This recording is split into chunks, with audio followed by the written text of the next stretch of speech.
Hi hello সবাইকে, সবাই কেমন আছো? Good morning. এখন বাজে সকাল 11টার মতো, আর বাইরের ওয়েদার খুব মেঘলা মেঘলা করে আছে, একদম রোদ নেই আর ঠান্ডা লাগছে বিশাল। তো সকালবেলা উঠে চাটা খাওয়া হয়ে গেছে, আর এখন যাব হচ্ছে রান্না করতে আর কি দুপুরের। আজকে শনিবার, তো যাওয়ারও কোথাও নেই। তো চলো তোমাদেরকে দেখাই আমি কী কী রান্না করছি আজকে।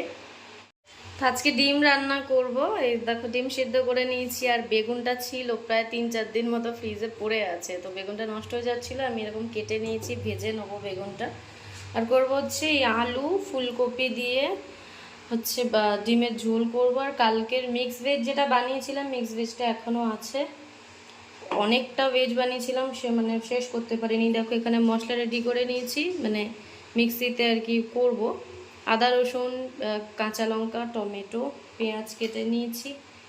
আর এই দেখো আজকে আমি ফ্রেশ আবার মশলা করেছি। আমি এক সপ্তাহের মশলা সব ফ্রেশ ফ্রেশ করি, একেবারে করে রেখে দিই না আমি। তাই এটা হচ্ছে জিরে গোটা ধনে আমি শুকনো খোলায় অল্প করে একটু ভেজে গুঁড়ো করে নিয়েছি। এটা আমার এখন মোটামুটি এক সপ্তাহ চলবে। তো কড়া বসিয়ে দিয়েছি, কড়া গরম হয়ে গেছে। দেখো আমি এবার ডিম আলু আর ফুলকপি সব একসাথে ভেজে নেব। আর ডিমটা আমি একটু চিড়ে দিয়েছি, ডিম চিড়ে ভাজলে মশলাগুলো খুব সুন্দর করে ঢোকে। তো ওই জন্য আমি ডিম যখন ইউজ করি তখনই মাঝখান থেকে আমি চিড়ে তারপর ভাজি। তো দেখো আমার সব ভাজা হয়ে গেছে, আলু ফুলকপি ডিম, দেখো বেগুনও ভেজে নিয়েছি। আবার একটু তেল দিয়ে দিলাম। এবার আমি মশলা কষাবো, এই পেঁয়াজ আদা রসুন টমেটো কাঁচা লঙ্কা মশলাটা কষাবো। তো এই দেখো মশলা কষানো হয়ে গেছে, তেল ছেড়ে গেছে, আর স্বাদ মতো নুন আর হলুদ দিয়ে দিয়েছি।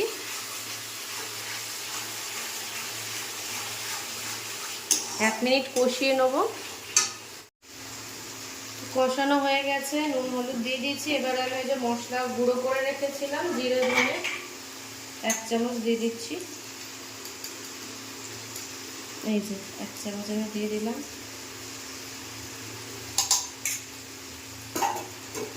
আর একটু কালারের জন্য সামান্য একটু আমি চিনি দেবো।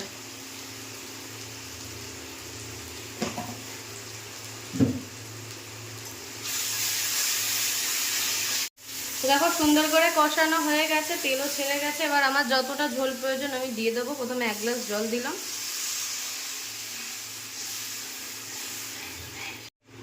তো আমি একটু কষা কষা মতো করব। দেখো ঝোলটা ফুটে উঠেছে। এবারে আমি যে ডিম আলু ফুলকপি ভেজে রেখে দিয়েছিলাম এগুলো সব দিয়ে দেবো।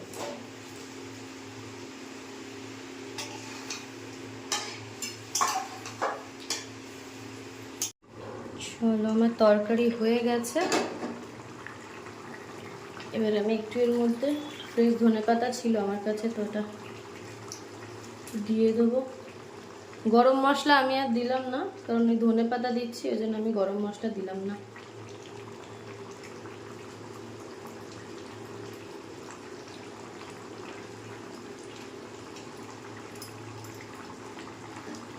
আমি আবার ঢাকা দিয়ে দেবো। সরি। গুড আফটারনুন সবাইকে। তো খাওয়া দাওয়া করে উঠলাম, এখন বাজে হচ্ছে 2:30 মতো। আর বাইরে বৃষ্টি হচ্ছিল কিছুক্ষণ আগে। বাইরে বৃষ্টি পড়া মানে আরও ঠান্ডা বাড়বে। তো হঠাৎ করেই দেখি বৃষ্টিও মানে নামলো। তো চলো খাওয়া দাওয়া তো করলাম। আর আজকে আমাদের বাড়িতে আমার মামাও এসছে, তো আমরা 3 জনেই একসাথে খাওয়া দাওয়া করলাম। তো এখন একটু রেস্ট ফেস্ট করা যাক। বাইরে বৃষ্টি পড়ছে, প্রচণ্ড ঠান্ডা ওয়েদার। তো চলো একটু রেস্ট করি, আবার দেখা হচ্ছে সন্ধ্যেবেলা। তো গুড ইভিনিং সবাইকে। আর খুব ঠান্ডা লাগে, দেখো চা করতে এসেছি, দুধ চাই বানাচ্ছি। আর বাইরে এখন হঠাৎ করে বৃষ্টি এলো না আমার। তো চলো চাটা করে নি। তো চাটা খাওয়ার পর আমরা একটু বাজার করতে বেরিয়েছিলাম। তো চলো ভিডিওটা এখানেই শেষ করছি। কেমন লাগলো অবশ্যই কমেন্ট করে জানিও। সবাই ভালো থেকো সুস্থ থেকো, এখনকার মতো টাটা।